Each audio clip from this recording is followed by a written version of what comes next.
Hudson County View live and uncut. I'm your host, the guy that lifts barbell plates and eats T-bone steaks and still has a demeanor that's sweeter than a chocolate cake, John Heinis. And of course, wishing everyone a happy and healthy new year. And with that, obviously it's been a few weeks. We got a whole laundry list of topics to discuss.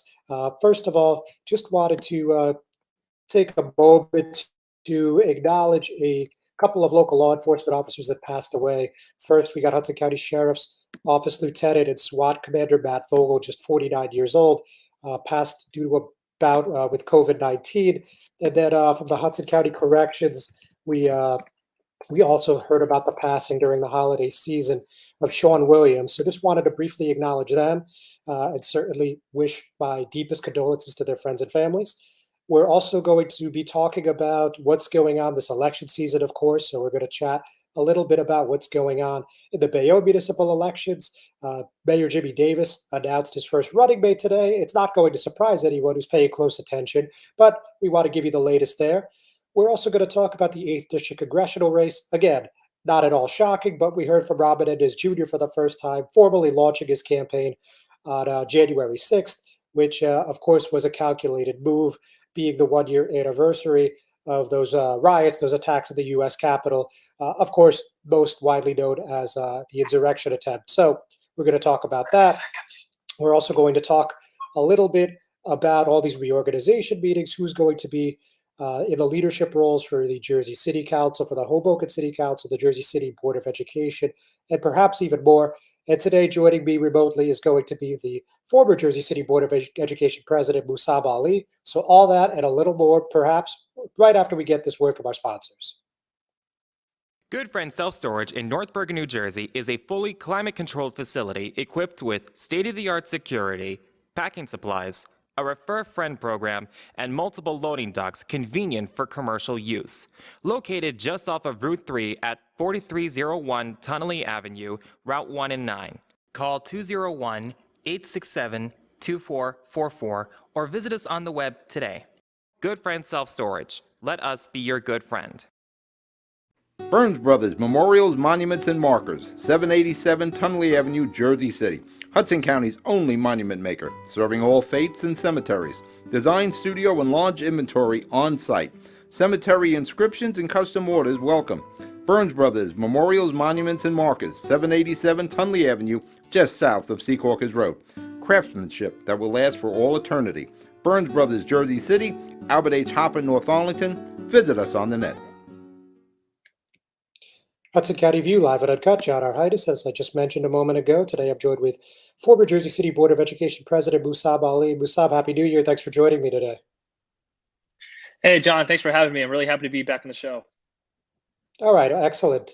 So, first of all, just a general question for you. So obviously you just finished up your term on the board, that 3 year term. So when you're looking back, what do you think is your biggest accomplishment, and what's the one thing you wish the board could have made a little more headway on since you were elected? Well, I'd say the biggest accomplishment was really the fight with our governor.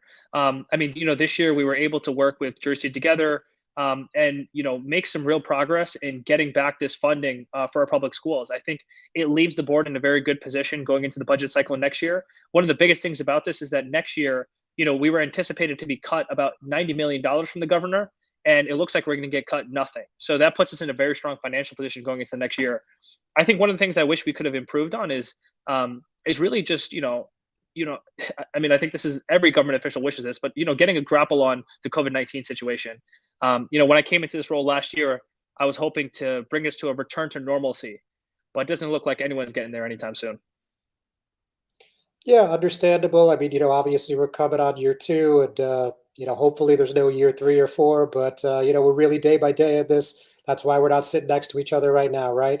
So all we can do is Unfortunately, keep our fingers crossed. Yeah, totally. absolutely. But anyway, so with that, let's talk about the reorganization meeting that was Tuesday night. So obviously, we saw Jerry Lyons elected president, and we saw the board take action. And now there's two vice presidents, Gina Vertibello and Natalia Iufi, of one in charge of instructional, one in charge of non-instructional. So what do you think of this development? Yeah, this is something we had discussed our previous board as well, having two vice presidents. And I think, a district of our size, this is not uncommon. Newark has the same sort of setup. And I mean, personally, look, I'm a big supporter of Jerry Lyons. I think he's very rational. I think he's someone who's really dedicated to the system.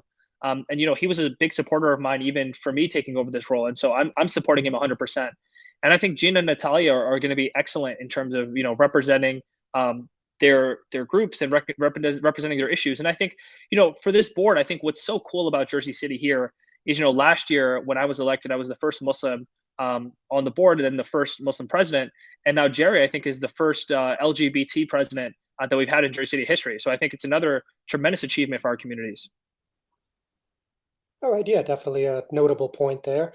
And also, towards the middle of the meeting, I guess it was, we heard there's a little bit of discord about what's going to happen with the next superintendent. We've heard from JCEA President Ron Greco and others who say they'd like to see Norma Fernandez succeed Franklin Walker, but we didn't get that far. So, what do you think about this? And who do you think is the right person to step into the role? Look, I mean, again, I think at this point, my position on who's the best person doesn't matter that much anymore. But I think the right thing for the board to do is really to do a 6-month appointment and to do a full national search. I mean, I think, going into the next year, this district needs to have someone who's in a contract for a 3 to 5 year term, whether that's someone in-house or whether that's someone that we bring. I think the right thing for the board to do is start that national search immediately. And one of my recommendations to the new board members has been to involve the community and make sure we have community members that are represented as part of the superintendent search committee. All right, very good. So obviously, we're going to all have our eyes on that. And of course, like you mentioned just a few moments ago, the state funding looks like it's going to be staved off for the foreseeable future. But of course, the budget is still probably going to be short several $1 million, right? I mean, that seems to be the theme every January, Well, February. well, actually, no. Well, actually, I think this year we left ourselves in a pretty strong position. So the ARP money that we got last year of about 100 million, we didn't spend a lot of it. And even though we did some really cool things this year, we eliminated student lunch debt, we raised the minimum wage to $17 an hour in the district, we got teacher minimum wage to $61,000. I actually think we're going to be sitting in a very strong budgetary position where I don't think there's going to be a $10 million shortage. I actually think we're going to be sitting in a budget surplus. But the question is going to be, how much more investment do we want to put in our education? All right. Well, that's obviously a nice change of pace for the public school district. So let's see if that stays together between now and then. So, let's talk a little bit about yourself. Obviously, you're enrolled at Harvard. You want to get your law degree at the end of next year. And just tell me, what are your future plans when it comes to public service, when it comes to public education? What do you plan on doing next when it comes to Jersey City? Well, look, I think my heart really belongs to Jersey City. I mean, wherever I go in life, I can't help but think about how I can come back to Jersey City and help the residents here. I plan on raising my family here. And so I'm just going to continue to do what I can to fight to make Jersey City the greatest city in the world. I mean, everywhere I go, I tell people that I think that they should move to Jersey City just because of the wonderful welcome community that it is. And I think there's just so many really strong attributes that our city contributes. And so I just want to continue to improve that and bridge this divide between downtown and the haves and the have-nots, because I think that's what Jersey City really needs. All right. We're going to talk about that further, Mussab, but we're just going to take a quick break from our sponsors. We'll be right back. Consumer Thanks, John. Carpets, 3408 Kennedy Boulevard in the Jersey City Heights, your one-stop store for residential and commercial floor treatments, carpeting, linoleum, tiles, laminates, hardwood floors, area rugs, remnants, all major brands, all in stock. Free estimates, same-day installation. Consumer Carpets, it's savings, selection, installation. Credit cards and debit cards accepted. Financing available. Consumer Carpets, price to fit your budget, installation to fit your schedule. On the net at consumercarpets.com. Consumer Carpets, Jersey City, 201-792-2712. Ford made their first all-electric SUV a Mustang. Rapid acceleration, reactive handling, 300-mile range. You control how it feels and how it sounds. It knows you. It dials into your preferred settings. It has an array of driver assist technology. Cameras and sensors enhance your awareness and provide you with additional control. But it's more than cutting-edge technology. It's the spirit of it. It's a Mustang. Hudson County View, live and uncut. John R. Heinis, and I'm still here with former Jersey City Board of Education President Mussab Ali. So you were talking about bridging that gap between downtown and the rest of the city. So I think that ties into a little bit to the messaging we heard in these municipal races that just passed a couple months ago, right? We saw Mayor Fulop going against Lewis Spears. a guy who grew up on the South Side and ended up attending Harvard, coincidentally. And look, that messaging didn't resonate enough to get him over the finish line, but it was about a 2-to-1 margin, and I'm sure that's going to bring conversations about public safety, about mental health, about social services forward. So when you look at that campaign and you look at the outcomes throughout the city, not just in the mayor's race, how does that reflect in your eyes? Yeah, I mean, I think for me, when I look at the way that our democratic politics work, I mean, I think that's the part that's a little unfortunate is that it seems like a lot of stuff is very machine oriented, right? I mean, look, it's Hudson County. I mean, no one's unfamiliar with that, but I think it's just a little unfortunate that there aren't more people who are involved in these races. I mean, just to put this into context, right? When I was running in 2018, I got about 23,000 votes citywide. When Lorenzo ran in 2020, he got 30,000 votes. And to think that someone who was on the school board got more votes than the mayor did, I mean, I just think it shows that there's not enough people who are getting involved in the democratic process.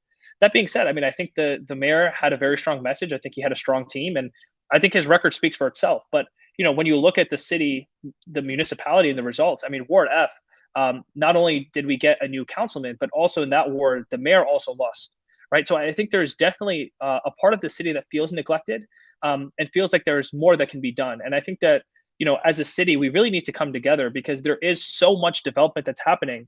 But the question is, why aren't the people who are here in this city profiting from that development? Why does it feel like, the people that are not part of the city are the people who are really making major dividends from all this development that's taking place? Okay, so you mentioned machine politics in Hudson. Let's talk bigger picture, right? Just a couple hours ago, we saw Rob Menendez Jr. formally kick off his congressional campaign in the 8th District. We know Albio Series about 2.5 weeks ago said he wouldn't be seeking re-election, going to retire, spend time with the family. And, before we heard anything from Rob, we saw everyone from Governor Phil Murphy to Amy DeGise to Cory Booker, HCDO, the Elizabeth Mayor, so on and so forth, come out and endorse Rob before he was even a declared candidate. So, what are your feelings on how this played out? Yeah, so look, personally, I like Rob. I mean, I think Rob's a decent guy. I mean, I've had conversations with him. I feel like he's someone who definitely has a different perspective from my generation. But that being said, I mean, I think it's sort of an insult to democracy, right? The fact that someone is chosen and handpicked before there's any sort of democratic process that takes place. And I think, it's something that in New Jersey we need to work on as a whole, because really there's a lot of voters who feel isolated. And I think voters don't necessarily like the fact that, there's someone who is selected behind closed doors as opposed to an open process where everyone can see the merits. Because again, personally, I think that Rob has some of the qualifications to be in this position, but it's the fact that it was kind of done underhanded and, no one else was really involved in the system except a couple of insiders. All right, point taken. So actually, on that point, a lot of people say that you got the look of a future councilman, a future mayor. What do you think about your prospects at 25? Of course, we're a lifetime away, but since we're on the topic. Well, I'm 24 now. So I think I have a pretty long runway to go. And I mean, for me, look, I'm just interested in what's best for Jersey City. I don't personally see myself as, wanting to have a certain position or a certain seat. I just want to see myself advocate for the city and fight for the people that I think are going to do right by the city. And so for me, I think, it's whatever the people want. I mean, at this point, I'm just focused on my legal education. I think it's a nice exit to be able to go from the school board to go to Harvard Law School. I don't think it's a bad experience at all. But, my heart is definitely in Jersey City and I want to come back. But, we'll see what happens in a couple of years.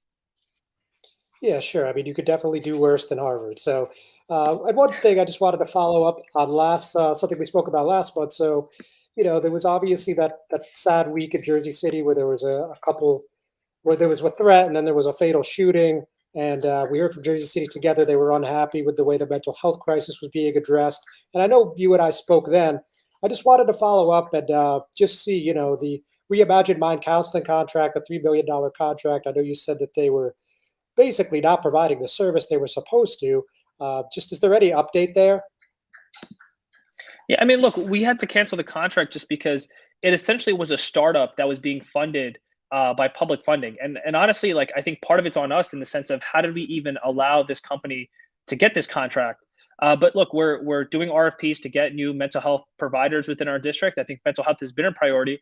It's something that we had placed in our budget. I mean, this is something that we were like very focused on providing for our students. But I think the thing that's really hard is, especially in my role, I sometimes feel responsible for the children that are impacted, and I know the names of all 7 students that were essentially murdered over the course of my tenure. And Pedro Rodriguez was unfortunately the most recent case. And I think all of those like really touch me pretty deeply, because it's, in a way, in the role, you feel responsible for all the city's children. And I just think that's like a heavy burden that I think public officials kind of bear. Mussab, thanks so much for joining me today. I appreciate your perspective. We'll obviously be talking sooner and later. Good luck at Harvard. Ladies and gentlemen, we will be back. Just one more word from our sponsors. Thanks, Sean. Newport, the luxury waterfront community on the Hudson River, offers a quality of life you deserve in one of our many high-rise towers. With amenities such as the on-site Newport Path, light rail, Newport Town Square, 3 playgrounds, dog run, upscale restaurants, retail giants like Kohl's, JCPenney, Macy's, and Target. Morton Williams and Acme Supermarket are just outside your front door. A health and fitness center, skating rink, and medical facilities are also on site.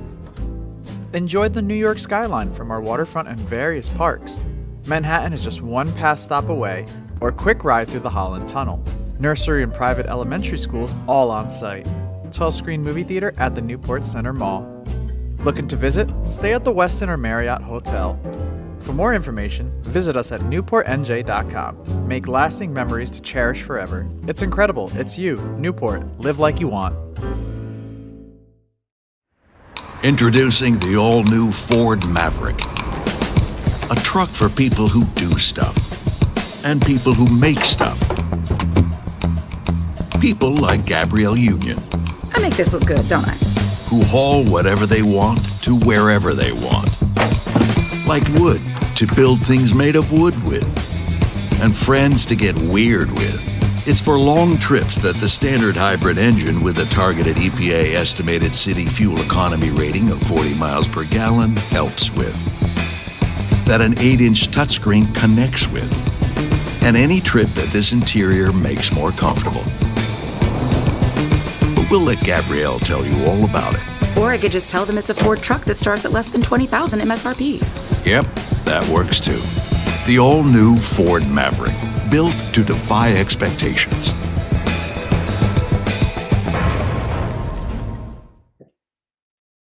Hudson County View live on Uncut, John Heinis. So obviously there's a lot happening politically already. We're just a few days into the new year, but there's plenty to talk about. So let's start off in the Mile Square City. So last night we saw 3rd Ward Councilman Mike Russo get appointed as the council president. This is actually his first time serving in the role, despite being elected in 2003 and currently serving his 5th term. He was nominated by Councilwoman at Large Emily Jabor, and it was seconded by Councilman at Large Joe Quintero, who was just sworn in on New Year's Day, and this was his first meeting as a representative upon the dais. So we also saw there 2nd Ward Councilwoman Tiffany Fisher nominated Councilman at Large Jim Doyle, but that didn't receive a second. Long story short, Russo's nomination was approved 8-0-1 with Fisher abstaining. And it was the same vote exactly for Jabor. And other than that, it was not a particularly dramatic meeting by Hoboken standards. The closest thing to drama we saw was, I guess, towards maybe the middle mark. There's this resolution that was forward. It's a little technical, but I guess in short, this is what it is. So there was something about providing a topographic survey for a portion of Palisades Avenue.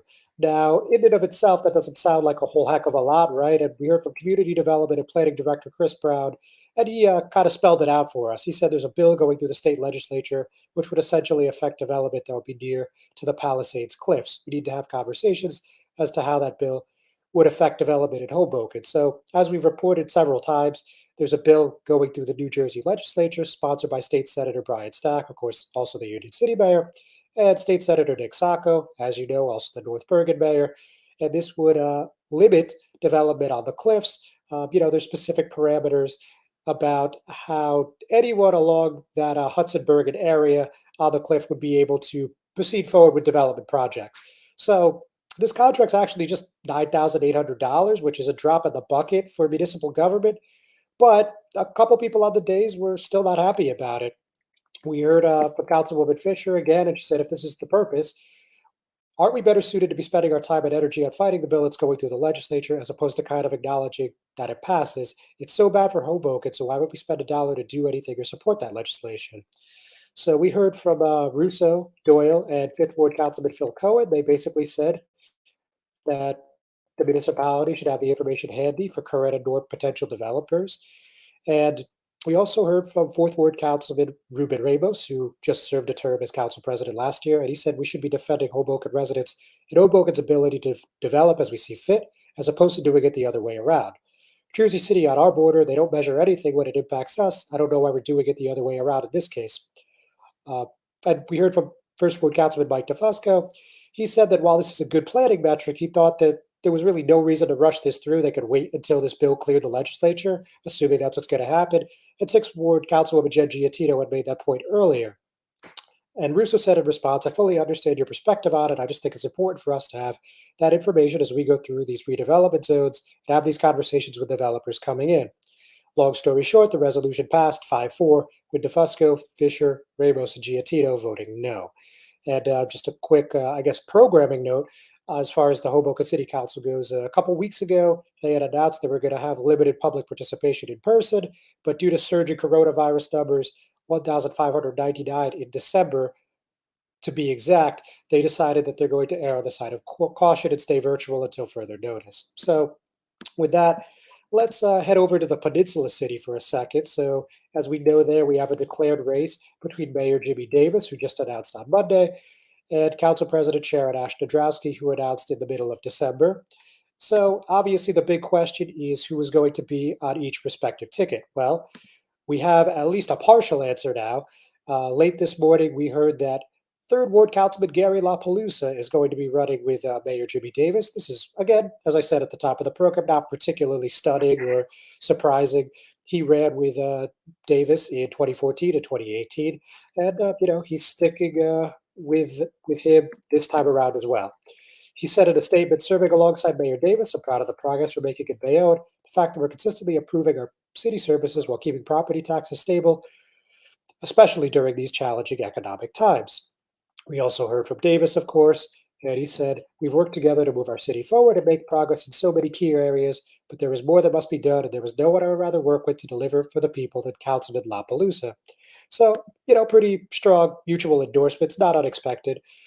But, that race looks like it's going to get hot sooner than later, so we're interested to see who Council President Nadrowski announced and when. But got a couple other political matters before we call it a day here. We're going to take one more break. We'll be right back. Not everyone celebrates the birth of a baby. You have options. Don't panic. New Jersey has safe havens for unwanted infants. Leave the baby with staff at any hospital, ER, police or fire station, or rescue squad. Call the number on your screen for safe haven locations or go to www.njsafehaven.org. No shame, no blame, no names. Safe Haven. Panepinto Properties, Jersey City, shaping the workplace with state-of-the-art office spaces and addresses your company desires. Building residences that define your home environment, adjacent to all modes of transportation with on-site parking available. The right address, the right lease. Call 201-521-9000 or visit online at panepintodevelopment.com. Panepinto Properties, building Jersey City for everyone. Hudson County View, live on Uncut, John R. Heinis. And as you heard when I was speaking with Mussab, and I'm sure as you probably already read and seen on social media, but regardless, we heard today that Robin Ennis Jr. formally kicked off his campaign for the 8th District Congressional seat. Very standard procedure, I guess you could say. This is something we've been expecting. This is something we knew was happening.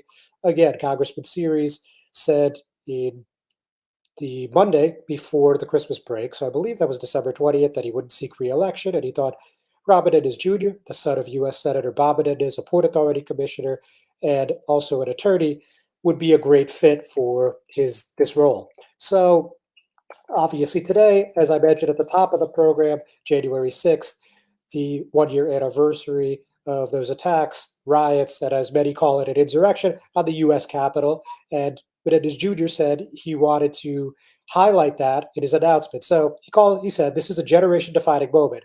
How we move forward in a time of insurrection, global pandemic, and economic uncertainty will define the America we leave for our children to inherit, and will take all of us working together to succeed. With our future and our children's future at stake, we can no longer sit on the sidelines. That is why I'm running for Congress and asking you to join with me in this fight. The assault on the Capitol was about a part of our country unwilling to accept that our nation is changing and holding on to a past that has left too many behind. So, a lot of people are already saying this race is wrapped up again, as Mussab and I discussed briefly. If he had announced his candidacy until today, but we already know that Albio Series, Governor Phil Murphy, U.S. Senator Cory Booker, pretty much all the local Democrats in Hudson County, many powerful Democrats in Union County have already come out and endorsed Menendez Jr. However, with all that said, he is still expected to face a challenge from the left. A progressive challenger is expected to emerge. My sources are telling me that that won't be Hector Oseguera this time around, but we're going to keep our eyes on this race until the primary actually happens in June. So, there's plenty of time on the game clock, so to speak. With that, let's go to a little bit more policy-oriented story here. So obviously, everybody's talking about COVID-19. It happened for several weeks. Of course, everyone was looking at that when we were planning our holiday plans, Christmas, New Year's, so on and so forth.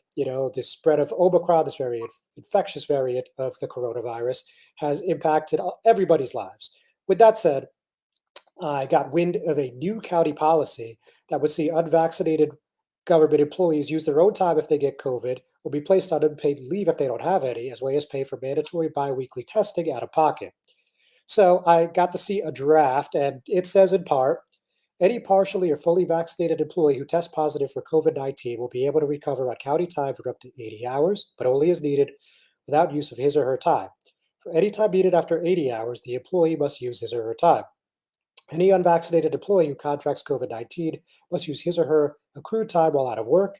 If no time is available, then the employee will have to be put on unpaid leave until recovered.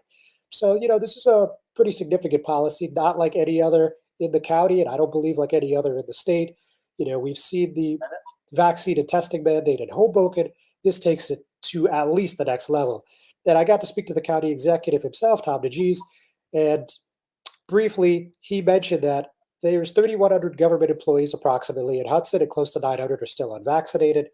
And for that reason, he wants to make sure that there are rules in place to change that. He said, but now we've hit a wall in terms of who's willing to get vaccinated or who's not.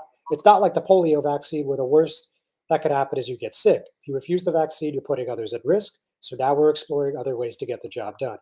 The virus is running rampant, so we're going to talk about other methods to get as many people vaccinated as possible. I'm in favor of being more aggressive to get more people vaccinated. We can't allow unvaccinated people to continue to put others at risk. And also of note, don't forget that Hudson County Executive, in conjunction with the Hudson County Vaccine Task Force, announced today that they'd like to see parents get their children age 12 and up to get vaccinated. The CDC, of course, put out that recommendation yesterday. So with that, I think we've covered pretty much all the ground we can for our first show of 2022. Thank you for tuning in, ladies and gentlemen. We'll see you next week.